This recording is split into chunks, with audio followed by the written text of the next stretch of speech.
Bonjour et bienvenue dans le podcast NBA Corner où nous allons parler aujourd'hui de Damian Lillard, indisponible après la découverte d'un caillot sanguin au mollet, du petit coup de mou des Cleveland Cavaliers ces dernières semaines, du retour en forme de Tyrese Haliburton côté Pacers.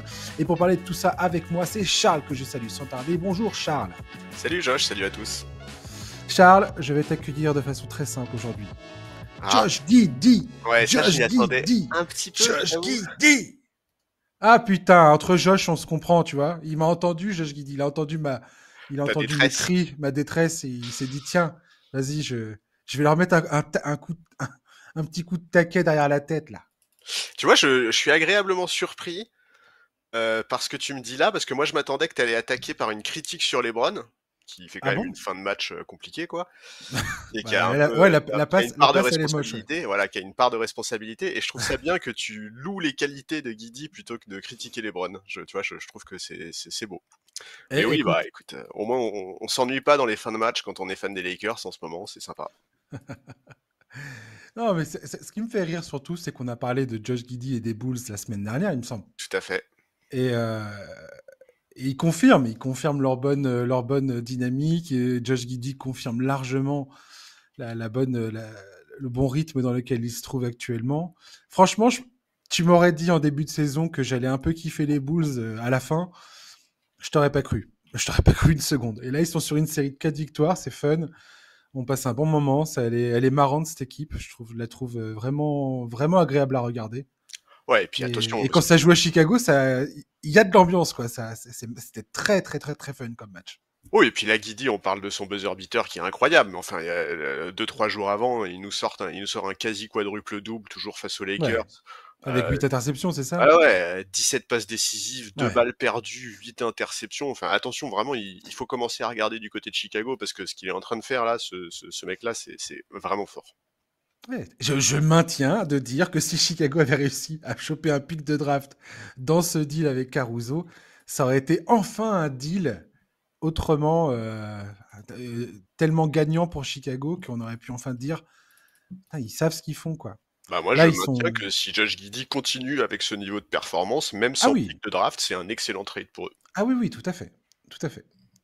Mais ils auraient pu avoir le beurre et l'argent du beurre, quoi. Oui, ça c'est possible.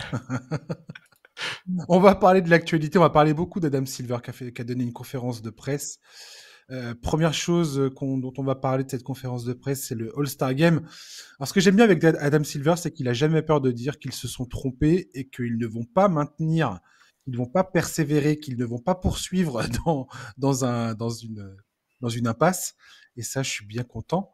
Donc on sait dès aujourd'hui que la prochaine édition prendra un autre chemin que le mini tournoi avec les 4 équipes qu'on a vues en février là, et tant mieux. Oh oui. C'était trop long, il n'y avait pas assez de basket. Il a fait le même constat que nous tous devant ce spectacle sans saveur.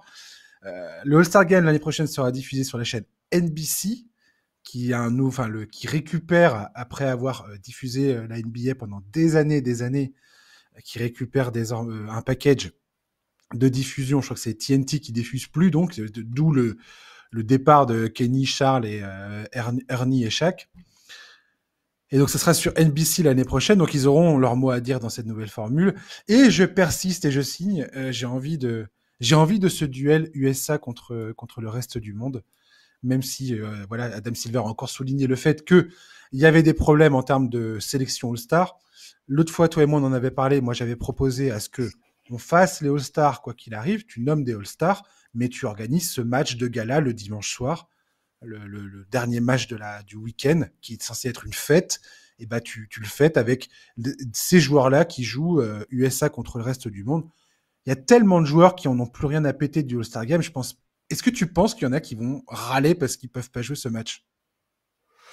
Non, je pense pas. Par contre, moi, ce qui m'inquiète un peu, c'est qu'à partir du moment où c'est le diffuseur qui va réfléchir à quel format est le plus adapté, bah forcément, il va réfléchir uniquement en matière d'affluence, enfin d'audience, quoi. D'audience.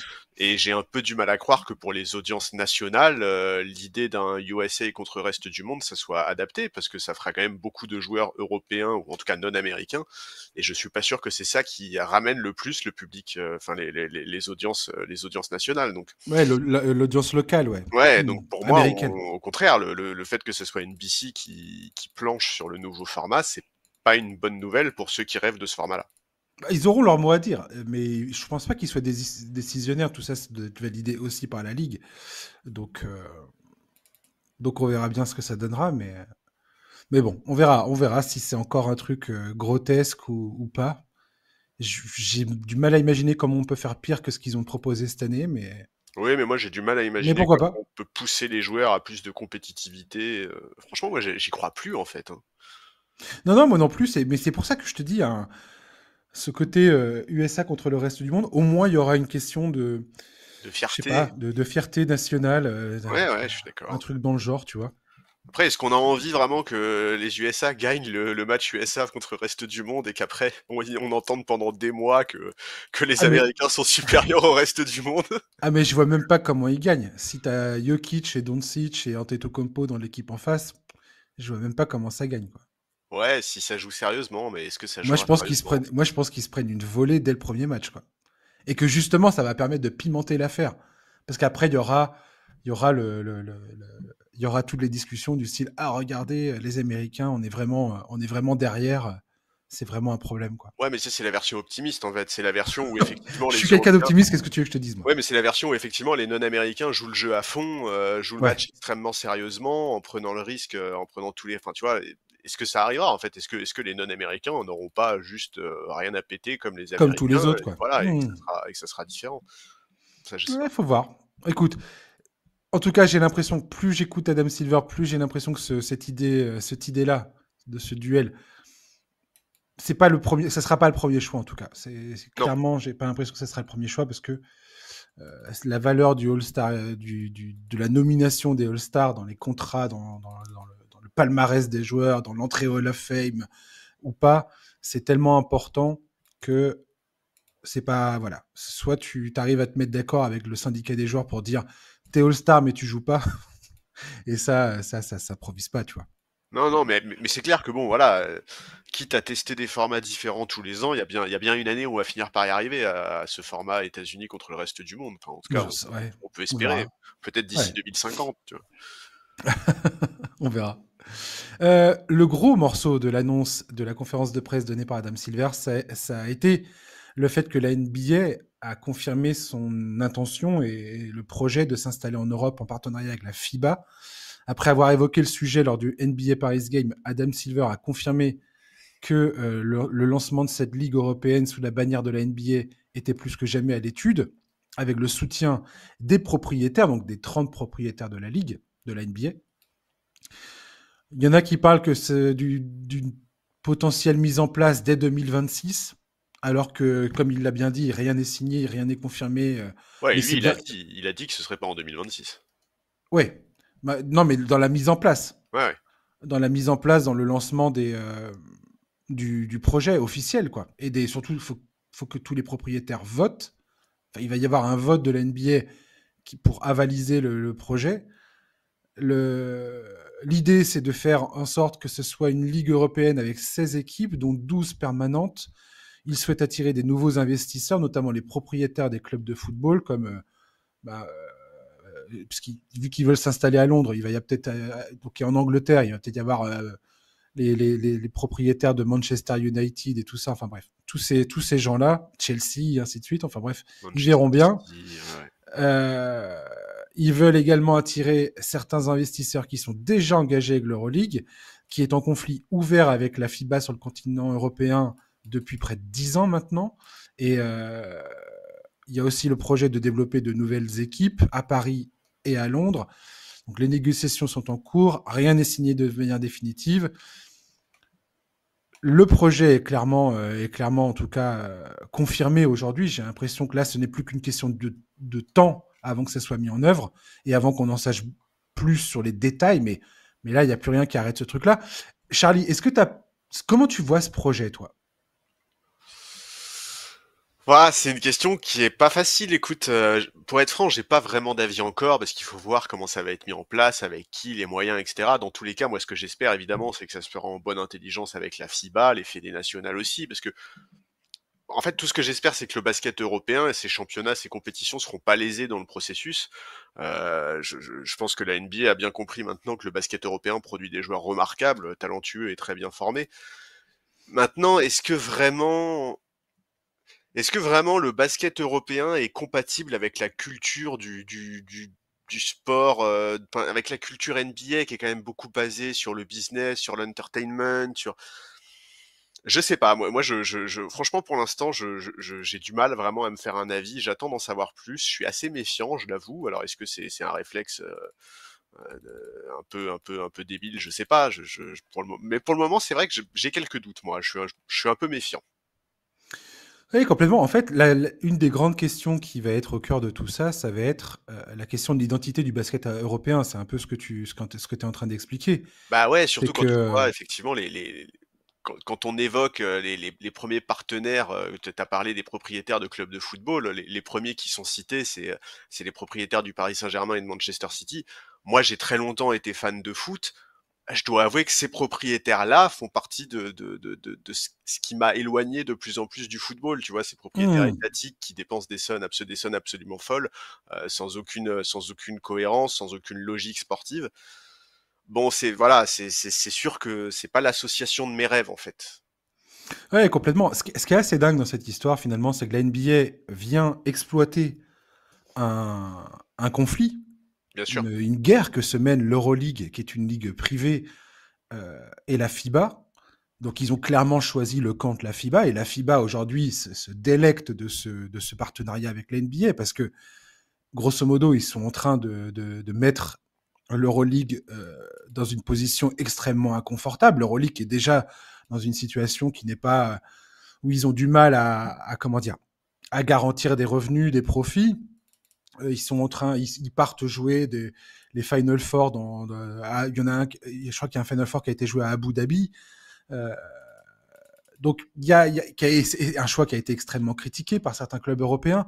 Donc Oui, et puis la FIBA et la NBA en réalité travaillent déjà ensemble. La Ligue mais africaine, complètement. la Ligue africaine qui a été ouverte il y a quoi, il y a 4-5 ans maintenant, Mhm. c'est quelque chose de conjoint entre la FIBA et la NBA. Et donc aujourd'hui, la FIBA Europe, la branche européenne de la FIBA, clairement se frotte les mains de ce partenariat. Alors, mais effectivement, toute la question se pose sur qu'est-ce qui va advenir, enfin, à, à quoi ça va ressembler la griffe, la marque NBA apposée sur le continent européen et au niveau des plus grands clubs. Parce que là, on sait déjà que le Real Madrid, le Barça, l'Asvel et Fenerbahçe sont clairement dans les discussions pour rejoindre cette, cette ligue. Donc ça voudrait dire qu'ils quittent l'Euroleague. Real Madrid et Barcelone qui quittent l'Euroleague, c'est pas rien. C'est même énorme. Fenerbahçe, c'est pareil.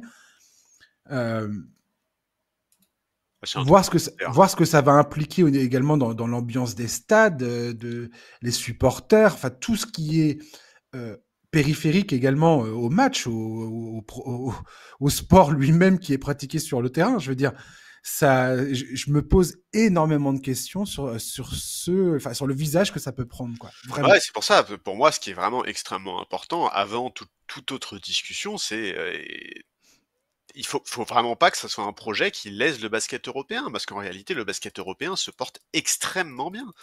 Bah, il se porte bien, oui et non, dans le sens où il y a quand même la FIBA qui a créé la Champions League il y a quelques années de ça pour faire concurrence à l'Euroleague parce que justement ils sont pas d'accord les uns avec les autres. Oui, mais ça, effectivement, il y a des conflits, mais Et tu mais regardes. c'est là-dessus que la NBA arrive en fait. Il s'intègre dans cette faille sur le fait que la FIBA et l'Euroleague se mènent une guerre terrible depuis quelques années. Ils ont réussi à se mettre d'accord là sur les calendriers en 2023, je crois, Mais à chaque fois, sur c'est les, une galère, pas possible. sur les fenêtres internationales. Mais ça a été, ça faisait des années que ça durait, et que c'était une discussion sans fin. Donc en fait, c'est ça je veux dire, le basket européen se porte bien parce qu'il y a une bonne image, parce qu'il y a des joueurs qui sortent des formations européennes, la façon dont la FIBA considèrent le basket et l'apprentissage qui en est fait.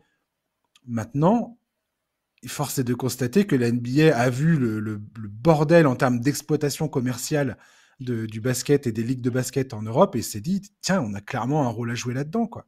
Et si la FIBA leur tend les bras, je vois pas bien comment ils vont les arrêter, parce que la FIBA, ils ont un pouvoir de coercition énorme par rapport aux fédérations. Ah non, mais de toute façon, c'est une évidence. Si la FIBA et la NBA s'entendent, c'est une machine qui ne sera pas arrêtée. Ça, tout à sûr. fait, ouais. C'est pour ça que moi, j'ai plus aucun doute quant au fait que ce projet va avoir lieu, hein. Pour moi, c'est une évidence. Ah, donc, on va voir comment ça va se passer. Je trouve que c'est trop tôt pour se projeter. Mais ouais, je pense que vraiment le plus important, en tout cas, c'est que le basket européen soit pas trop lésé dans sa dimension de formation, de progression des joueurs, des Doncic et des Jokic avant d'être draftés en NBA, ils ont quand même fait leurs armes, en Europe, quoi. Donc complètement. j'attends de voir. Pour le moment, je trouve que c'est très tôt pour se projeter et pour avoir une idée précise du projet, mais c'est clair que moi je suis assez inquiet. En tout cas, il y a énormément de questions et il va y avoir quelque chose d'assez fascinant de voir comment la NBA, parce que comme tu le dis, culturellement parlant, autant j'aime la NBA, autant le rouleau compresseur, enfin la machine à fric qu'est la NBA peut durablement modifier le visage du basket Ouais, tout à fait, tel qu'il est pratiqué en Europe. Je suis bien d'accord. Parce que à partir du moment où la FIBA est impliquée, ce sont les fédérations qui vont également être partie prenante de cette histoire. Donc il va y avoir également dans les ramifications de tout ça, il va y avoir cette question-là. Et là, tout d'un coup, on va toucher vraiment à la formation, à l'avenir des jeunes, en France, en Espagne, dans tous les pays européens qui seront concernés, quoi. C'est assez fou en fait comme projet, je trouve.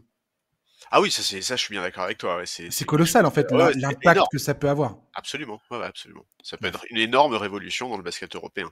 Tout à fait. Donc franchement, à la fois hâte et à la fois beaucoup de réserves sur ce que ça peut donner.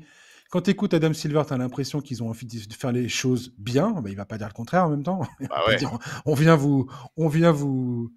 Oui, mais il va faire les choses bien pour qui, pilonner. C'est ça la question. C'est est-ce que en fait le public qui va être visé par cette ligue-là, c'est le public de passionnés qui aujourd'hui suit le basket européen. C'est ça la vraie question aussi. Ah mais clairement, si tu vois les ambiances dans les stades à Belgrade, en Grèce ou je ne sais où, là où tu as des ambiances de feu avec des supporters qui sont ils saignent et ils transpirent pour leur club, tu vois. On connaît, c'est la culture européenne du sport, quoi.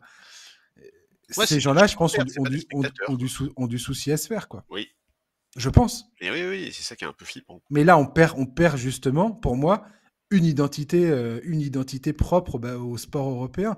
Alors qu'on aime ou qu'on n'aime pas, qu'on apprécie ou pas cette histoire-là, je sais pas, mais très sincèrement, l'ambiance familiale NBA, bon, je la critique pas.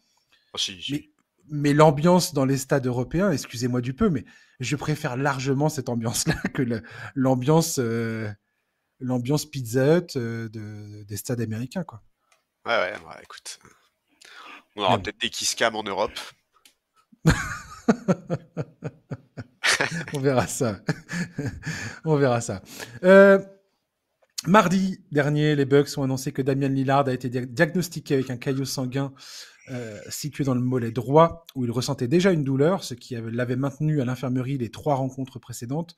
Pour le moment, l'équipe a confirmé qu'il prenait des anticoagulants, donc il a commencé son traitement, et qu'il était hors de l'effectif jusqu'à nouvel ordre. Selon certaines sources qui ont parlé avec le site américain The Athletic, le meneur de jeu pourrait revenir cette saison, ce qui serait miraculeux puisque la durée d'un tel traitement est habituellement de 3 mois. Il y a une chaîne YouTube que je suis pas mal sur les blessures NBA, tout ce qui est ligaments et ce genre de problématiques. C'est Brian Sutterer, médecin diplômé qui est fan de NBA, il est américain, et il explique, et ça a été confirmé par The Athletic, qu'aujourd'hui, les Bucks vont se concentrer sur le fait d'identifier la raison exacte de d'identifier l'origine du caillot, parce que si jamais il s'agissait d'une condition génétique, alors le problème serait autrement plus complexe et potentiellement pourrait mettre fin à la carrière de Damian Lillard, littéralement. Donc on verra bien ce qui va se passer. J'espère vraiment que Damien Lillard va se remettre rapidement de tout ça. Je me pose vraiment la question de savoir si c'est pas trop enthousiaste de dire qu'il va rejouer cette saison, étant donné la potentielle gravité de ce qu'il est, de sa condition. Pour les Bucks, Charlie, on est d'accord que si Damian Lillard venait à manquer la saison, c'est terminé pour eux. Bah Tu peux parler de Damian Lillard aussi. Voilà, je veux dire, on est là pour parler de sport et de l'impact de l'absence de Lillard, mais voilà.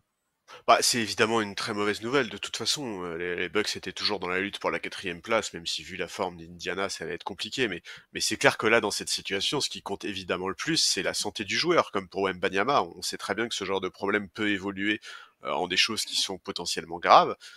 Bon, écoute, ouais, pour l'instant, on sait pas vraiment combien de temps tout ça va durer. Moi, effectivement, j'ai un peu du mal à comprendre les bruits sur le fait qu'ils espèrent pouvoir le récupérer cette saison. Et je trouve que c'est délirant. Comme tu l'as dit, il y a beaucoup de choses à comprendre, à analyser sur sa situation, sur son cas, et puis globalement aussi, je trouve quand même qu'on a une augmentation de ces histoires de caillots sanguins. Alors, est-ce que c'est juste parce que c'est mieux détecté maintenant? Ça, je ne sais pas.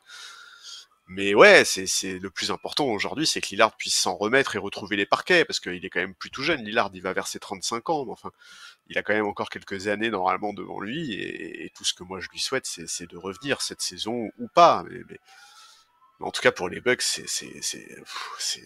c'est un épisode de plus dans une saison compliquée, et pas qu'une saison d'ailleurs, hein, parce que franchement, complètement, ouais. L'enchaînement il est terrible pour cette franchise. Depuis leur titre, chaque année ils ont des galères, chaque année ils ont des membres importants de l'équipe qui se pètent avec des conséquences importantes sur leurs ambitions. On a eu Middleton en 2022, on a eu Giannis en 2023, on a eu pareil Giannis en 2024, ouais. Middleton qui était sur une jambe. Enfin, c'est la bérésina. Et ça commence à faire beaucoup, ça commence à faire beaucoup trop même pour une équipe qui se voulait ultra ambitieuse en faisant ce trade pour Lillard et qui finalement, depuis la saison 2023-2024, n'a jamais pu passer un tour de playoff en fait. Depuis que Lillard est arrivé, cette franchise n'a pas passé un tour de playoff, c'est terrible. Ouais, puis ils ont bastonné toute la saison pour justement reposer les joueurs, pour s'assurer que pour une fois, ils arrivent à peu près en forme en playoff. Ouais, c'est réussi. Et là, coup dur, c'est pareil, John Horst, le general manager, a fait des transferts à la trade deadline pour faire venir. Enfin, le mec, il se sépare quand même de Chris Middleton, qui est un élément extrêmement important, du moins, rien qu'au niveau du symbole pour la franchise, c'était énorme pour faire venir Kyle Kuzma, Kevin Porter Jr., qui joue bien d'ailleurs, et Jericho Sims. Et tout ça dans l'optique d'essayer de maximiser un petit peu ce duo Damian Lillard, Giannis Antetokounmpo, sur lequel a essayé de travailler Doug Rivers et le coaching staff toute la saison. Et là, effectivement, c'est la fin, parce que on peut dire oui, machin, voilà ce qui va se passer. On va donner plus de minutes à Ryan Rollins, peut-être qu'on va titulariser Kevin Porter Jr., mais il n'y a rien du tout qui peut compenser l'absence de Damian Lillard. Mais non. Clairement, et je regardais un petit peu. Damian Lillard, cette saison, il avait manqué 13 matchs. Ils étaient 8 victoires, 5 défaites sans lui dans l'effectif. Si tu regardes l'effectif, ils sont à plus 3,9 points toutes les 100 possessions sans Lillard dans l'effectif. Donc, c'est pas une catastrophe. Mais on parle de saison régulière, on parle pas de playoff. En playoff, quand tu as Damian Lillard, c'est complètement différent. Puis, ça sera un autre régime en termes de possession, en termes de prise de tir, de volume de tir, et ainsi de suite. Ouais, donc, rien à voir avec la saison régulière. Ouais. Et sans lui, je vois même pas comment tu peux espérer faire quoi que ce soit, quoi. Ouais, et franchement, enfin, tu vois, alors je vais dire un truc qui est bateau, mais je trouve ça tellement triste pour Antetokounmpo. Il est encore en train de nous faire une saison de grand malade à 30 points, 12 rebonds, 6 passes. C'est le seul joueur de toute la ligue qui suit le rythme de Jokic et de Shai Gilgeous en termes de PER. Il est en train de faire une saison qui devrait lui permettre de redevenir un MVP s'il n'y avait pas 2 extraterrestres en face. Et ouais, et ça va encore se terminer en autre boudin si Lillard revient pas. Et ouais, franchement, ça me fait mal au cœur. J'accuse pas du tout la franchise, hein, tu vois. Je suis pas du tout en train de dire que c'est la franchise qui est responsable. Et pourtant, tu sais très bien que moi, les moves qui ont été faits, notamment Kyle Kuzma, etc., je suis pas fan du tout. Moi non plus. Ouais. Mais franchement, là, ils y sont pour rien. Là, vraiment, c'est juste la poisse. Ouais, ça me fait mal au cœur. Est-ce que tu penses que Giannis Antetokounmpo, comme tu l'as très bien dit, ça fait depuis leur titre qu'ils enchaînent les blessures, les pas de bol, les azut, machin est sur un pied, sur une jambe, il a plus de dos, il a plus de genoux, bref. Euh, Là, c'est vraiment. Là, pour le coup, ce qui me fait de la peine, c'est que Damien Lillard, enfin, je veux dire, si tu te fais les ligaments du genou, c'est relou. Tu vas passer 6 mois à te remettre et à faire la rééducation et ainsi de suite, mais tu vas t'en remettre. Là, Lillard, j'espère que les sources citées par The Athletic qui disent ah mais si il va revenir, vous inquiétez pas, on est hyper optimiste. J'espère que ces gens-là sont dans le vrai. Je veux dire aussi, que c'est exactement ce qui se passe parce que très potentiellement ça, les thromboses veineuses comme ça peut être, tu peux en mourir clairement. Tu peux, oui, tu bien peux, sûr tu que peux tu peux en mourir mourir. de ça. Tu peux faire un anévrisme et ainsi de suite. Donc il peut y avoir des graves conséquences à ce genre de problématique. Comme tu l'as dit, il a 35 ans. Voilà, moi j'ai encore le souvenir de Chris Bosh, hein, où on pensait qu'il allait s'en remettre, et puis finalement sa carrière s'est arrêtée. 35 ans, la question peut se poser très clairement. Donc je me pose cette question-là. Est-ce que tu penses que Giannis, lui, de son côté, alors ça peut paraître un peu égoïste comme réaction, mais est-ce que tu penses qu'à un moment il peut dire Stop. stop, moi je veux aller voir ailleurs, je suis désolé, mais il faut que je fasse autre chose, quoi. Tu penses que Bah, cette situation cette espèce je sais pas, de il a 30 poisse ans, quoi. incessante. Ouais, et puis il a 30 ans, en fait, Yanis. Ouais, Est-ce que... ouais, bien sûr, ouais. Écoute, je sais pas, il a déjà dit qu'il ne le demanderait pas, son trade, il y a quelques années, il me semble qu'il avait été très clair, il avait dit je le demanderai jamais, Oui, enfin, voilà, un joueur NBA exactement, qui dit je ne le exactement. ferai jamais, bon, ouais, stop. La vérité, c'est quand même qu'il y a enfin, moi je trouve qu'il y a une forte odeur de fin de cycle, trop longtemps Hmm, repoussée du côté de Milwaukee. Alors est-ce que, complètement. enfin, en fait, l'avenir à court terme, alors l'avenir à très court terme, évidemment, c'est les playoffs. Ils sont sixièmes, donc quoi qu'il arrive, ils vont jouer les playoffs. Mais bon, se taper par exemple les Knicks au premier tour sans Lillard, bon bah bon courage. Pour la suite, je sais pas. Lillard, il va avoir 35 ans. Brook Lopez, il est en fin de contrat. Kyle Kuzma, bah moi, c'est un joueur sur lequel j'ai beaucoup de doutes.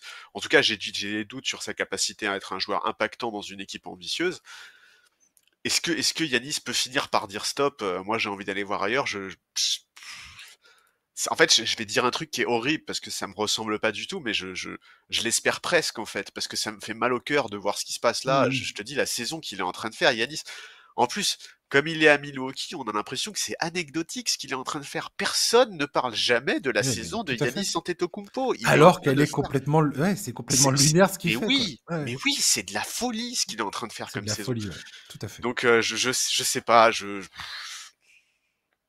est-ce que pour la suite de sa carrière, est-ce qu'il doit le souhaiter? Est-ce que reconstruire autour du duo Yanis-Lillard, si Lillard, son problème effectivement se tasse pour faire 1 ou 2 ou 3 saisons comme ça peut le faire? Je sais pas. Moi j'avoue que je commence un peu à être, au bout là concernant les Bucks, enfin dans le sens à ne plus trop y croire.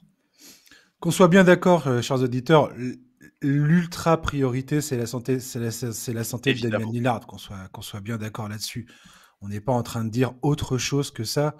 Après, si on essaye de regarder au-delà d'un point de vue sportif, parce qu'il y a un moment ou un autre, quoi qu'il arrive, ça va s'imposer. Euh, Ça va s'imposer à la franchise, ça va s'imposer aux joueurs qui composent l'effectif. Enfin bref, même Damien Lillard lui-même, ça va s'imposer à lui à un moment ou un autre. Si jamais c'était plus grave que ce qu'on pense, il y a un moment où ça sera la question de est-ce que tu continues ou est-ce que tu continues pas, ça va se poser, quoi. Et on pourra pas en Donc, vouloir à Antetokounmpo. Ça fait 12 ans qu'il est à Milwaukee, il a tout fait et tout donné pour cette franchise. Alors attention, c'est pas à sens unique, hein. La franchise a beaucoup fait pour lui également. Mais ce mec-là, il porte Milwaukee Bucks, les Milwaukee Bucks depuis vraiment plus de 10 ans à un niveau qui est phénoménal. Vraiment, on n'en parle pas assez hein, du niveau de Giannis, mais waouh. non, mais tu as tout à fait raison. Et comme tu l'as très bien dit, s'il n'y avait pas les deux, les, les deux extraterrestres devant lui, ça serait une autre conversation, quoi. Parce Ouais, que ce qu'il il fait, serait c'est. MVP. Il serait MVP, il n'y a pas de doute. Ah oui, oui, complètement, ouais. Complètement. Ouais, les Bucks. En tout cas, voilà. J'espère que pour Damien Lillard, ça va bien se passer. Les thromboses veineuses. Ça, après, Charlie, c'est un truc dont qui a souvent été discuté par tous ceux qui prônent une saison moins longue, Bien sûr. moins de déplacements en avion. parce que c'est aussi beaucoup ça qui Qui est joue, pointé ouais, bien du sûr. doigt. Et clairement, ça fait partie de ces conversations-là. Mais ça, c'est des conversations idem. Enfin, je veux dire, la NBA, pour l'instant, est à 100 lieues de discuter de on va baisser le nombre de matchs qu'on joue en saison régulière et, euh, et les déplacements. Enfin, je veux dire, tout Ah ça oui, n'est pas du tout à l'ordre du jour, on quoi. touche pas à la poule aux œufs d'or, ça c'est Bien clair. Ça, évidemment. c'est clair. Non, mais c'est Puisque vrai, tout oui. leur modèle économique est construit là-dessus. Donc, c'est impossible de faire autrement. Ouais. En tout cas, ouais, bah écoute, T'as vu je sais que... pas. Oui, non, vas-y, ouais. Non, mais juste, voilà, pour finir là-dessus, moi, en fait, je sais pas à quoi espérer pour cette franchise, en fait, dans les années qui viennent. Ah, moi non plus, ouais. Pour moi, l'hypothèse la plus probable, la plus grande probabilité, c'est que Antetokounmpo finisse par perdre patience. Je Bah oui, pense que en fait, c'est, ça me semblerait pas aberrant, je pense que effectivement. cette franchise ne va nulle part à l'heure qu'il est et financièrement parlant, ils n'ont pas beaucoup de marge de manœuvre. Donc c'est un peu compliqué. Après, s'il reste et tout ça, j'applaudis, je serai le premier à applaudir des deux mains, Ouais, très ouais, ouais. sincèrement. Après, ouais, ouais. Ce que je trouve toujours dingue, c'est le, la réaction collective qu'on a eue quand Damian Lillard s'est pointé aux Bucks et le bilan qu'on retire de tout ça. Je veux dire, Mais c'est frustrant, en c'est fait. une sacrée catastrophe, quoi. Oui, Oui, c'est mais très frustrant parce que il y frustrant. a jamais eu, enfin, pour l'instant, ils n'ont pas eu ils n'ont pas eu l'opportunité de vraiment démontrer quoi que ce soit. Et oui, c'est ça. C'est ni décevant ni quoi que ce soit, puisqu'ils n'ont même pas eu le temps de jouer En fait, ensemble. ils ont pas échoué, ils ont même pas essayé. Oui, voilà, Et ouais. c'est pas Ils de n'ont leur pas eu faute. d'opportunité de C'est pas de faire leur leurs faute. preuves Voilà, sur je le suis terrain. d'accord. Je suis C'est ça d'accord. qui est frustrant. Je suis d'accord. En tout cas, je sais pas si tu as remarqué, mais on a fait un segment entier sur les Bucks sans que je parle de Doc Rivers, et je trouve que je fais des progrès. Et C'est pourtant, dingue. franchement, quand j'ai lu ses déclarations il y a quelques jours là sur le fait que les gens étaient injustes avec lui pour tous ces chocs en playoff, j'avais vraiment des démangeaisons. Mais je me suis dit que là, on n'allait pas en parler. C'est bien, Charlie. Je suis fier de toi parce que j'ai essayé de te tendre quelques perches, j'ai Ouais, essayé de ouais, le j'ai citer vu. de temps en temps et t'as rien dit à chaque Non, fois, j'ai donc rien dit. c'est beau. En parlant de thrombose veineuse, on a eu également une conférence de presse de Frédéric Fautou, le sélectionneur de l'équipe de France de basket, qui n'exclut pas totalement la présence de Victor Wembanyama. Je sais pas ce que tu en penses de ce truc-là. Manifestement, il va y avoir les Spurs qui vont rentrer dans la boucle de décision. Il a expliqué que Boris Dio se rendait régulièrement aux États-Unis, à San Antonio, pour discuter avec la franchise, pour voir un petit peu, suivre l'évolution de son état et ainsi de suite. Tu penses quoi de ça, toi? Moi, je me dis, c'est quand même. Je m'attendais pas à recevoir cette nouvelle, en fait. Je pensais que c'était clair, net et précis qu'il ferait pas l'euro, quoi. Bah ouais, moi je pense Étant que donné la gravité du truc. en fait, moi, je me demande comment la déclaration, elle a été reçue justement à San Antonio. En fait, je suis pas sûr qu'ils aient été très contents de cette déclaration-là. Tu crois qu'ils sont pas.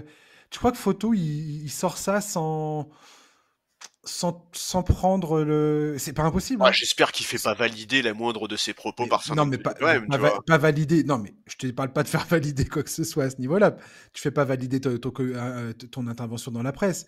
Juste, s'il dit que Boris Dio est en contact avec les Spurs, je pense qu'il a une idée à peu près précise de la position des Spurs par rapport à ça. Je sais pas, écoute, c'est possible. Oui, Du moins un sentiment, une ambiance, il faut quoi. l'espérer. En tout cas, ouais, il faut l'espérer. Maintenant, effectivement, moi, je trouve que je trouve que ça n'aurait aucun sens, honnêtement. Et pourtant, attention, hein, moi, l'équipe de France, je regarde tous les matchs, j'adore, il y a aucun souci. Je leur souhaite que le meilleur, mais Wembanyama, il est quand même dans une situation qui est particulièrement compliquée. La saison prochaine, en plus, on espère un peu que c'est un peu la saison qui va lancer les Spurs vers, tu vois, un chemin plus ambitieux en NBA. Vers les playoffs, tout du moins, ça sera Oui, voilà, c'est l'objectif, ça. clairement, quoi. Et donc ouais, je suis un peu étonné. Ouais, je trouve ça très étonnant. Voilà, Hmm. je sais pas très bien. Je trouve aussi que les propos sur Isacher et Sarr ont été un peu étonnants. Moi, c'est clair que s'ils sont en état et qu'ils sont disponibles, j'ai envie de les voir en équipe de France quoi qu'il arrive, parce que je mais pense que c'est complètement. important pour construire l'avenir. Ouais, mais quand t'entends le discours de Fautou, c'est pas fait, quoi. C'est vraiment pas fait du tout. Ouais, mais ça, je comprends pas. Enfin, quand tu vois la fin de saison qu'ils font ces deux joueurs-là en NBA, enfin, je veux dire, Alex Sarr, c'est hallucinant ce qu'il est en train de pondre en ce Ouais, moment, quoi. ouais, c'est clair. C'est pareil, toi et moi, là, on a parlé des rookies la dernière fois. Quand tu vois la Rizaché et Sarr, ce qu'ils sont en train de faire, c'est hallucinant. Et je pense que, en tant que pour la sélection nationale, pour l'équipe de France, c'est indispensable d'utiliser l'Euro 2025 comme une première marche de construction avec ces deux joueurs-là dans l'effectif, quoi. Je vois même pas comment c'est possible de pas prendre ces deux gars-là. Mais même pour leur carrière, en fait, c'est Mais bien important, hein. On évidemment. sait très bien que ces fenêtres internationales, elles apportent énormément aux jeunes joueurs NBA. Combien on en a vu progresser d'une manière phénoménale d'une saison à l'autre, notamment grâce à ces fenêtres internationales. Je pense que c'est vraiment très important. Voilà, moi j'espère qu'ils seront là Moi, j'avais pas senti un tel, un doute à ce point-là. dans ces déclarations, bah, Ouais. il parle quand même enfin, il parle même pas de sélection. Il dit ils sont proches d'une présélection. Enfin, tu vois, je Ouais. veux dire. Il parle aussi énormément de la concurrence, il parle de l'avenir. Enfin, moi, dans ces déclarations, j'ai vraiment pas eu le sentiment que les mecs étaient partants quoi qu'il arrive, en fait. Et pour moi, La ils concurrence devraient avec être partants qui? quoi qu'il arrive. Ouais. Pour moi, ils devraient l'être. C'est important. Je veux dire, quand tu vois que Batum est plus là, De Colo n'est plus là, De Colo, il sera plus. Enfin, je pense pas qu'il sera encore en équipe de France. Je veux dire, Rizaché et Sarr répondent exactement à des besoins de l'équipe de France, quoi. Ouais, écoute. Je vois même pas dans quel univers on n'a pas besoin de ces deux joueurs-là, mais bon, écoute. J'espère que Fred Fautou, ça va pas être un casse-pied. Très sincèrement, je sais qu'il y en a plein qui sont contents du départ de Vincent Collet et moi, j'étais pas du tout contre son départ, hein, je veux dire. Mais il faut faire attention, quoi, parce que avant Vincent Collet, le poste de sélectionneur de l'équipe de France, c'était quand même un sacré bordel. Mais un bordel, mais absolu. Moi, je m'en souviens parce que je suis assez vieux pour m'en souvenir de ça. Attention à ce qui va se passer. Franchement, j'espère que ça va pas être n'importe quoi, quoi. Écoute, on va voir, hein. Ouais. C'est quand les sélections d'ailleurs, on verra bien. Je sais, j'ai même pas regardé le calendrier des annonces et tout ça. On va parler des Cleveland Cavaliers qui a eu sa plus longue série de défaites cette saison, 4 consécutives entre le 16 et le 22 mars. En conséquence, l'équipe coachée par Kenny Atkinson a perdu sa place de numéro 1 de la ligue au profit du Thunder que rien n'arrête décidément. Kenny Atkinson a senti de la frustration dans l'effectif, il en a parlé. Il avait un peu peur que le doute commence à s'installer dans la tête des joueurs. Il a parlé du fait que la saison était longue, que les joueurs n'étaient pas exempts de ressentir une certaine lassitude à ce point de la saison justement, avec l'impatience de débuter les playoffs. Il y a une dizaine de matchs à jouer. Les Cavaliers se sont relancés face au Jazz avant d'enchaîner sur 3 victoires consécutives. Charles, je voulais avoir ton opinion sur ce léger passage à vide côté Cleveland et si pour toi ça avait une quelconque importance pour la suite. Écoute, je pense que c'est la fin de saison qui va nous le dire. Pour le moment, je trouve pas ça dramatique, hein. Toutes les équipes, elles ont des passages à vide dans une saison, évidemment, sauf les Warriors de 2016, mais ils ont réussi à arrêter l'hémorragie. Alors, évidemment, ils ont été bien aidés par le calendrier, parce que ils ont quand même gagné face à des équipes, on va le dire, assez faibles, hein. Je crois que c'est Utah, Portland et San Antonio. En C'est même temps, quand ils même... n'avaient pas dû à Phoenix juste avant, quoi. Et Oui, Phoenix. oui, mais Phoenix, ils sont quand même ils jouent quelque chose, ils sont à la lutte, Mais Phoenix, je tu vois. rigole, je rigole, je rigole. Oui, non, mais C'est juste pour mettre un coup, un un coup, taquet. un petit taquet à Phoenix. Gratuit. Écoute, ce qui est clair, c'est que sur la période récente, ils sont allés loin de leur standard. Je regardais les stats avancées sur les 10 derniers matchs, là, ils sont 13e attaque, je crois, ce qui est un écart énorme avec leur stat global sur la saison offensivement. Moi, j'attends de voir comment ils vont terminer la régulière, parce que j'ai presque tendance à croire que ça pourrait même être bénéfique pour eux de rencontrer ce petit écueil avant la fin de la saison régulière. Tu vois, connaître ce petit moment Mmh. de difficulté avant d'être en playoff, ça peut leur en apprendre beaucoup sur eux-mêmes, leur donner plus de certitude pour la suite, ce qui compte énormément, d'autant que c'est quand même un groupe qui a un nouveau coach. au moins ils savent sur quel levier Atkinson est susceptible d'actionner en cas de souci. D'ailleurs, les joueurs ont évoqué cette situation en conférence de presse après s'être relancé. Il a quand même eu un comportement assez léger, enfin en tout cas il a tenu à ne surtout pas dramatiser cette mauvaise série, il a beaucoup remis les choses dans leur contexte pour enlever de la pression à ses joueurs. Visiblement ça a porté ses fruits, alors c'est pas une garantie que ça va bien se passer en play-off et qu'il saura répondre à d'éventuels problèmes, mais enfin je trouve que savoir comment les uns et les autres réagissent en cas de difficulté c'est important. Et d'ailleurs, toujours au même niveau, j'ai bien aimé, moi, les déclarations de Donovan Mitchell dans ses défaites, son discours, tu vois, il a tout à fait assumé sa part de responsabilité. Bon, tu me diras, c'est logique parce qu'il était vraiment pas à la hauteur de son statut. Mais je trouve ça bien, ouais, qu'il ait pas fui, qu'il ait assumé son statut de franchise player, qu'il ait reconnu ses problèmes. On va voir. Ils ont un calendrier ils ont quelques matchs pas faciles d'ici la fin de saison. Ils jouent les Knicks, ils jouent les Pacers, ils jouent les Knicks 2 fois d'ailleurs et les Pacers 2 Ouais, les fois. Pacers 2 fois aussi. Dès cette nuit, ils jouent contre Détroit, qui est quand même une équipe sur laquelle il faut compter. Je sais que ça surprend de parler comme ça des Pistons, mais c'est le cas cette saison. Moi, la seule chose qui me fait un tout petit peu douter, c'est qu'on voit quand même bien que quand l'attaque bégaye, cette équipe est en difficulté. Alors, est-ce qu'ils vont réussir à maintenir cette domination offensive en play-off avec un jeu plus lent, beaucoup de demi-terrain, un arbitrage différent? C'est un peu ça la seule question et le seul truc qui me fait un peu peur, c'est voilà, cette équipe n'a pas la défense qu'il faut pour être sereine quand son attaque galère. Il y a une dépendance à Donovan Mitchell qui est assez colossale quand même. Ah bah ouais. Et par rapport à un plan défensif bien huilé, mis en place par un adversaire en playoff, voilà, la première cible, ce serait Donovan Mitchell. Et j'ai hâte de voir la réaction collective si jamais un adversaire parvient à être efficace pour le freiner dans une série de playoffs, quoi. J'ai vraiment hâte de voir ça. Maintenant, comme tu l'as très bien dit, j'ai beaucoup aimé le coaching de Atkinson, justement, c'est de Donovan Mitchell qui en a parlé également. Il a essayé de détendre l'atmosphère après cette série de défaites, qu'il a montré des images d'eux dans le tournoi NCAA, dans le March Madness, pour que tout le monde puisse rigoler, se moquer des uns des autres, et ainsi de suite, pour justement redescendre en pression, que tout le monde rigole un bon coup, et qu'il se reconcentre sur ce qui fonctionnait. Et ça, pour moi, c'est du très très bon coaching. Surtout que toi et moi, on va faire les trophées la semaine prochaine, et on parlera d'Atkinson qui, me semble-t-il, est un des immenses favoris pour être le coach de l'année. Ah bah oui, clairement. Donc voilà, et tu sais, ça m'a aussi fait penser à une chose, cette histoire de mois de mars. Ça me fait un peu penser à ce qui s'était passé à Denver en 2023. Je pense qu'il faut faut toujours regarder une équipe qui est en pleine bourre comme ça, qui a prouvé par A plus B toute la saison à quel point elle était forte et à quel point elle était elle pouvait être dominante. Je veux dire, aujourd'hui, les Cavaliers, depuis le All-Star Game, ils restent 3e en net rating. Ils ont la 3e meilleure attaque et la 7e meilleure défense. Donc c'est pas non plus complètement, ils n'ont pas du tout dévissé, absolument pas.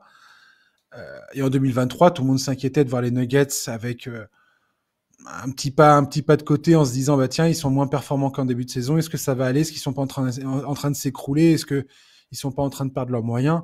Et au final, c'était justement un peu le calme avant avant de passer la vitesse supérieure. Et ils ont traversé les playoffs jusqu'au titre NBA, quoi. Donc, oui, je dis pas que Cleveland va gagner le titre, mais bon, il y a toujours, moi j'essaie toujours de garder en tête que c'est pas une phase comme ça qui détermine quoi que ce soit. Maintenant, c'est jamais un bon moment pour avoir un coup de mou, quoi. Bah, en fait, ça dépend. Pour moi, c'est aussi pour ça que pour moi c'est très important de voir comment ils vont terminer la régulière, parce que moi j'ai quand même tendance un peu à penser que tu vois si les 5 matchs là qu'ils ont face à des adversaires, en fait c'est des adversaires directs en playoff, que ce soit Détroit, Indiana ou New York, si sur les 5 matchs où tu les joues t'en prends pas un seul d'ici la fin de saison, là pour le coup on va vraiment se poser des questions et là pour le coup ça sera vraiment flippant. Indiana et Détroit sont 4-5, donc ça veut dire que c'est potentiellement un adversaire du second tour. Tout à fait. Pardon, Ouais, excuse-moi. non, mais aucun problème. Non, mais t'as tout à fait raison de le préciser. Et donc ouais, pour moi, c'est quand même beaucoup là. Il reste 10 matchs, je crois même pas 9, 10 matchs pour eux avant les playoffs. La manière avec laquelle ils vont terminer la régulière va nous dire soit que cette série de 4 défaites, c'était juste une péripétie et que ça pourrait peut-être même être une bonne chose pour eux, soit au contraire, ça peut quand même être le grain de sable qui dérègle un peu tout. Ouais. Et je leur C'est souhaite pas du tout parce que franchement, cette équipe, elle est cool à suivre. Moi, j'aimerais bien qu'ils fassent des beaux playoffs. Oui, oui, moi, personnellement, j'ai très peu de doutes sur le fait que ça se passe pas bien côté Cleveland. Et d'ailleurs, c'est très marrant parce que sur le site The Ringer, je crois que c'est Zach Kram ou je sais plus quel journaliste, qui a souligné le fait que Cleveland avait une des meilleures attaques dans le money time, dans les moments clutch. Alors, ils définissent pas le clutch, c'est pas le clutch défini selon NBA.com. C'est-à-dire que c'est pas un match qui se joue à 5 points de différence à 5 minutes de la fin. Eux, comment ils comptabilisent ça, c'est plus les actions décisives que tu vas faire à l'approche de la fin du match qui permettent à ton équipe de remporter la victoire. Donc à quel moment, en fonction de de l'écart ou de l'avance que tu as, à quel point tu es capable de créer des situations pour marquer des points qui vont te permettre de remporter la victoire. Donc, soit en refaisant ton retard, soit en maintenant ton avance. Et les Cavaliers affichent une des meilleures efficacités de ces 25 dernières saisons.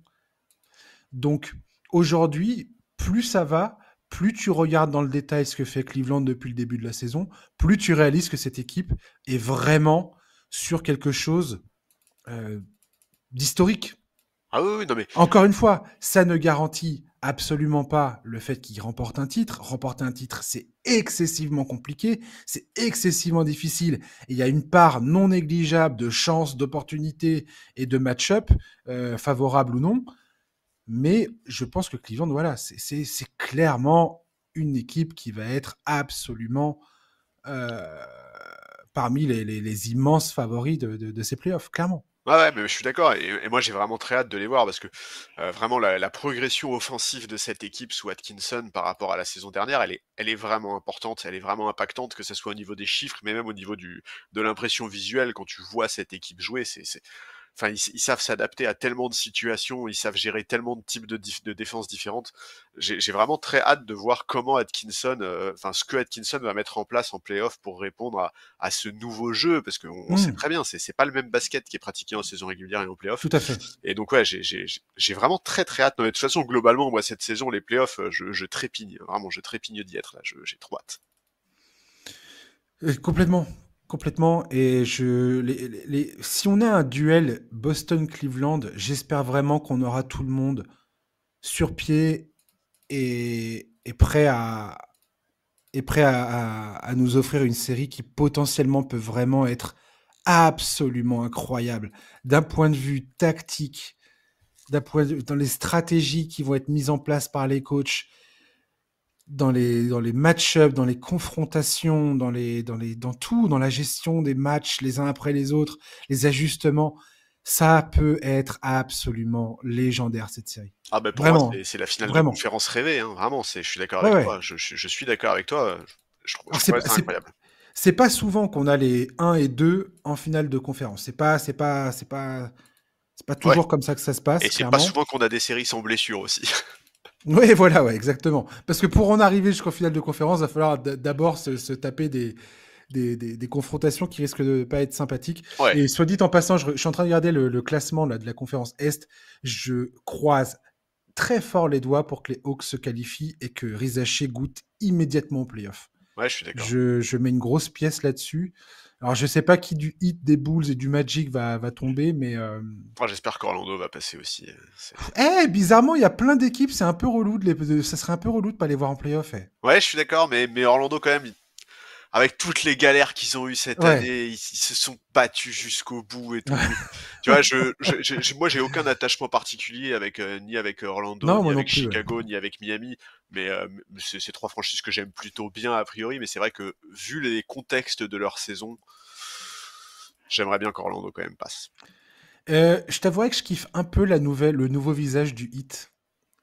Parce qu'il y a Davion Mitchell qui a l'air de Ouais. s'éclater là-bas. Tu sais très bien que j'adore Davion Mitchell, secrètement. C'est un de mes joueurs, mascotte.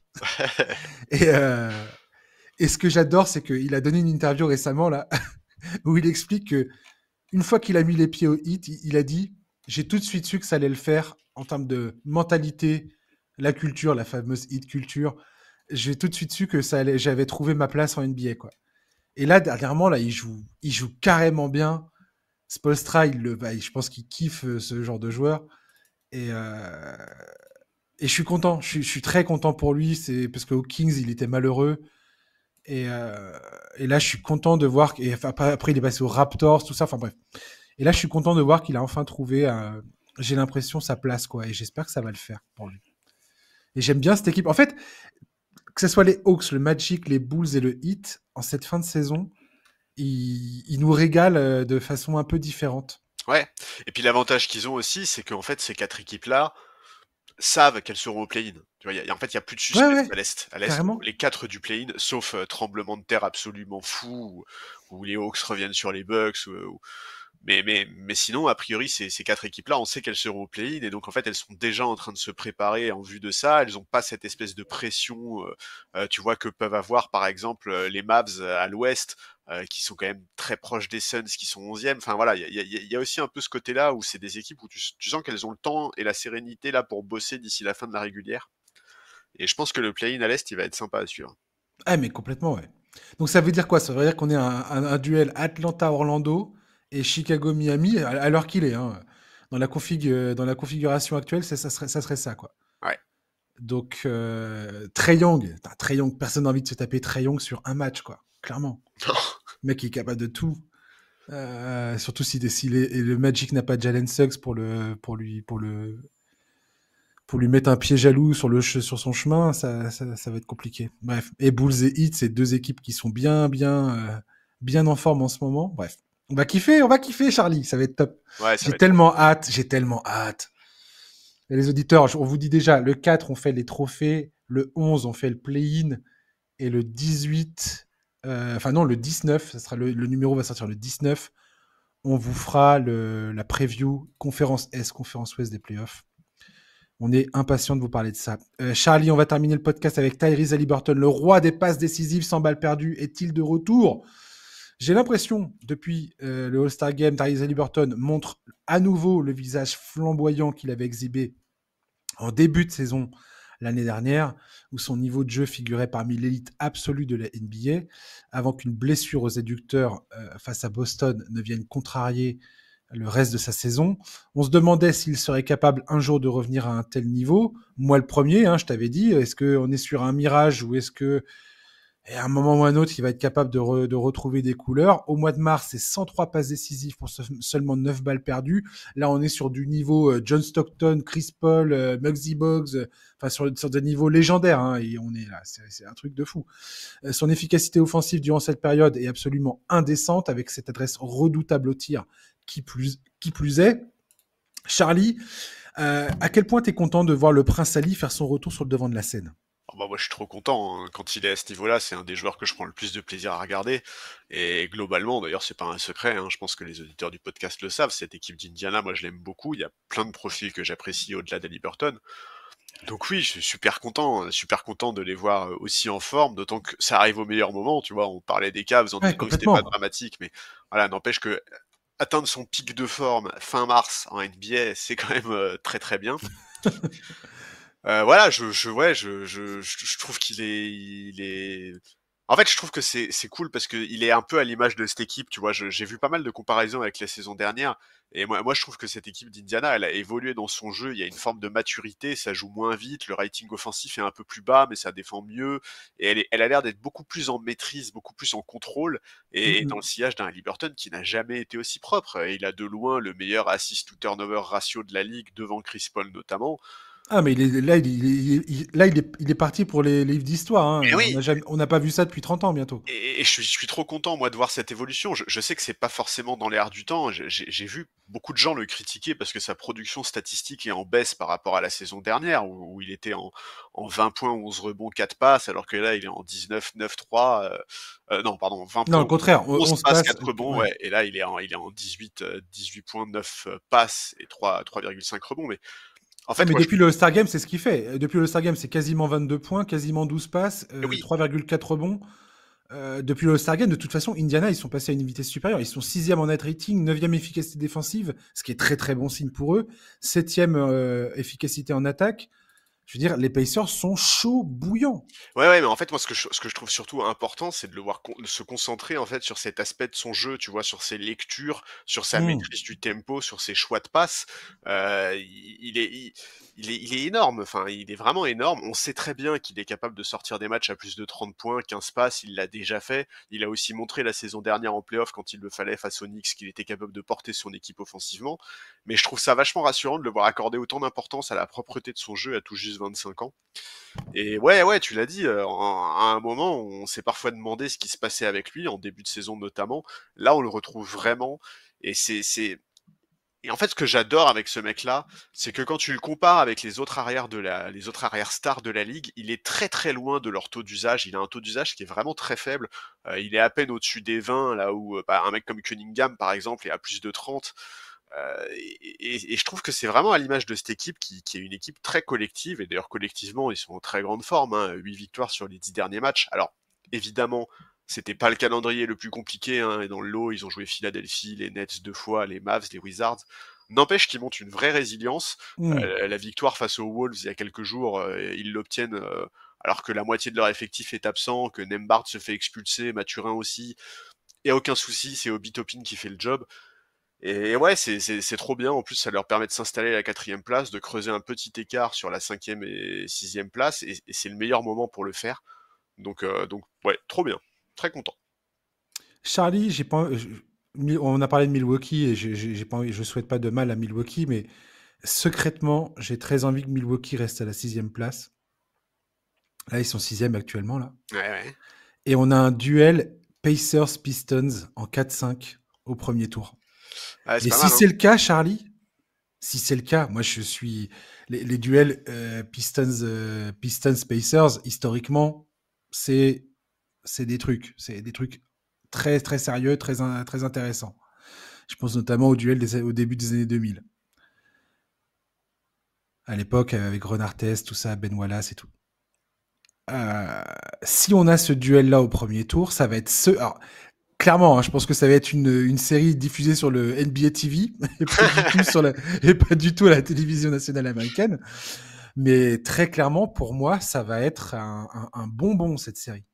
Ça va être une de mes séries préférées du premier tour. Si on a ça, vu l'état de forme de ces deux équipes en ce moment, et le personnel qui est là, et la manière dont ça se joue, et les confrontations qu'il peut y avoir, enfin, ça peut être le feu cette série, Charlie. Je te le dis, ça peut être Oui, le feu. ouais, j'aurais pas trop d'attentes non plus sur les Les Pistons, Pistons. ouais, qui ont quand même Non, mais ça peut donner grave du fil à voilà, retordre. ça je suis d'accord. Mais c'est vrai que les Pistons, il y a quand même un gros déficit d'expérience sur certains joueurs, etc. Mais oui, je suis d'accord. Ce serait une série trop bien. Oh là là, ça peut être le feu, moi je dis, moi. Mais ouais, et puis moi en fait, cette équipe des Pacers, je sais pas du tout à quoi m'attendre en playoff, je t'avoue, j'arrive pas à me projeter. Alors, la saison dernière, moi j'y croyais pas trop parce qu'ils avaient une défense qui était absolument catastrophique. Là, leur défense Ouais. est quand même de bien meilleure qualité. Il y avait aussi un vrai effet de surprise, tu vois, ils étaient 6e. En fait, c'était un peu l'équipe sympathique qui attaquait très bien, qui défendait pas, qui s'était qualifiée, enfin qui avait réussi à éviter le play-in au dernier moment, et sur lesquels il y avait pas trop d'attentes. Là, j'ai vraiment hâte de voir ce que ça va donner en playoff. Je sais pas. Je sais pas du tout, mais j'aimerais bien les voir, pas forcément reproduire le run de la saison dernière, parce que ça, je sais pas si c'est possible. Mais j'espère en tout cas les voir préserver des blessures, et voir tout simplement ce qu'ils peuvent nous proposer. Ouais, parce que là, ça leur ferait potentiellement 6 qualifiés au premier tour. Ça leur ferait un duel face à Cleveland au deuxième. Ouais, Chaud, quoi. chaud. Chaud patate, parce que bon, je pense que Cleveland, ils ont pas trop de soucis à se faire, peu importe qui sera 8e dans le quatuor qu'on a cité tout à l'heure, mais je vois pas trop qui va y aller les chercher entre les Hawks, le Magic, les Bulls, le Heat. Je vois pas bien où ça va coincer. Et à l'ouest, on a une sacrée bataille aussi. On a à ce moment de l'année où je commence à avoir des envies très précises de ce que je veux voir comme duel. Ouais, pareil. Et tout va changer d'ici les playoffs, ou d'ici le moment où on sera calé, tu sais. Ouais, moi j'ai un bracket en tête. Ça va m'énerver, ça va me contrarier énormément. Ouais, parce que le petit Pacers Pistons, là, mon gars, j'ai très très envie de le voir. Ouais, et puis les demi-finales de conf qu'on peut avoir dans les deux conférences, elles sont, vraiment, s'il vous plaît, pas trop de blessures, Est-ce qu'il y a d'autres duels que t'as très très envie de voir, là? Moi, je t'avouerais qu'un duel Thunder Warriors au premier tour à l'ouest, ça me dit beaucoup.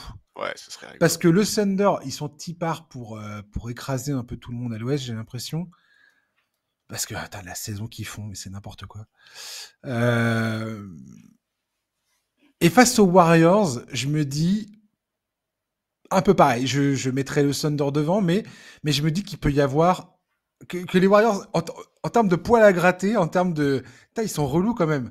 Je pense que les Warriors, il y a vraiment quelque chose à faire avec eux, quoi. Franchement, je serais. Ça peut rendre le truc intéressant. Oui, mais ce serait dur un peu pour OKC, tu vois. Oh là là, t'imagines Jimmy.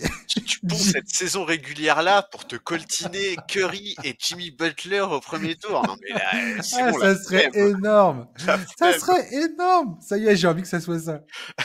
Ça y est, j'ai envie que ça soit ça.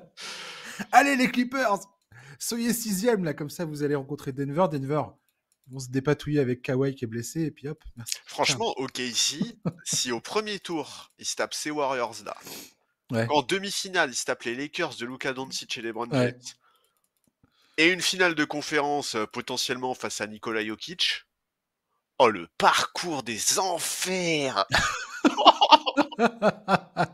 C'est clair. S'ils sont champions cette année-là, c'est un des parcours les plus extraordinaires, enfin les plus difficiles qu'on ait vu ces dernières années. Hein. Si c'est un Minnesota, OKC, ça matche bien selon toi ou pas? Pour qui? Pour OKC? Non, est-ce que les Wolves ont un semblant de chance face à OKC? Non, mais personne n'a un semblant de chance face à OKC, sauf les Warriors en fait, je pense. Hein. Ah ouais. Mais tu rends ça encore plus intéressant. Mais définitivement, j'ai envie que ce soit ça. En fait, le problème, c'est que les Warriors, il y a trop de joueurs qui, sur un bon jour, enfin, il y en a 2, mais c'est déjà énorme, en fait, mais avoir 2 types qui, sur un bon jour, peuvent brûler la feuille de match, tu vois, et te mettre 45 points dans la tronche, c'est compliqué à gérer, quand même. Si t'as un playoff Jimmy et un Stephen Curry en feu face à OKC, ça peut donner une série légendaire. Ouais, c'est le cauchemar de tout le monde. Je pense que c'est le cauchemar de tout le monde. Hein. Ouais, mais ça peut être fun, c'est ça que je veux dire, quoi. Oui, alors, non, mais si quand je dis le cauchemar de tout le monde, je veux dire le cauchemar de toutes les équipes à l'Ouest, c'est ça que je veux dire. Si t'as un Thunder Clippers, t'as envie de mourir, quoi. c'est chiant. Ou un Thunder Kings, encore pire. Ouais, tu vas te faire des amis, toi, là. Le pire, ça serait Thunder Mavericks. Ah ouais, t'es vraiment là pour te faire des potes, toi. surtout les fans des Mavericks qui sont... Ah ouais, les pauvres. Non, mais commence pas, parce que là, maintenant, je vais m'attaquer à toi. Ah non. Je vais m'attaquer aux Lakers. Tu sais très bien comment... Faut pas me brancher sur les... C'est pas le sujet. Non, mais je dis juste que c'est... Les Kings ont... Je pense que même les fans des Kings savent que si t'as un Kings Thunder au premier tour, bon, le match-up, il est pas favorable aux... Ouais, mais enfin, les fans des Kings, s'ils ont le choix entre voir leur saison se terminer le 18 avril et se prendre un 4-0 au premier tour par le Thunder, je pense qu'ils prennent le 4-0 quand même. Ouais. Ouais, non, mais complètement, ouais. Écoute, t'as raison. Je suis méprisant vis-à-vis de ces équipes-là. Et c'est pas une bonne chose. Honte à moi. Merci, Charlie, de m'avoir accompagné. Bah écoute, c'était avec plaisir. Tu me sauveras hein, si les gens viennent m'attaquer. Si les fans de Dallas viennent t'attaquer, je suis pas sûr. Hein. Je vais te laisser tout seul. Je suis pas sûr, moi j'irais peut-être... Ouais, t'es fan des Lakers. Donc exactement, je suis en train de monter un groupe. Tu vas pas te mettre dans une position... On est en train de monter un petit groupe là pour te voler dans les plumes, tu vas voir. Ok. Chers auditeurs, merci de nous avoir écoutés. Et on se retrouve donc la semaine prochaine avec Charlie pour faire les trophées des MVP, MIP et ainsi de suite, coach de l'année. On va parler de tout ça la semaine prochaine. Voilà, passez une bonne fin de journée, un excellent week-end. Ciao, bye bye.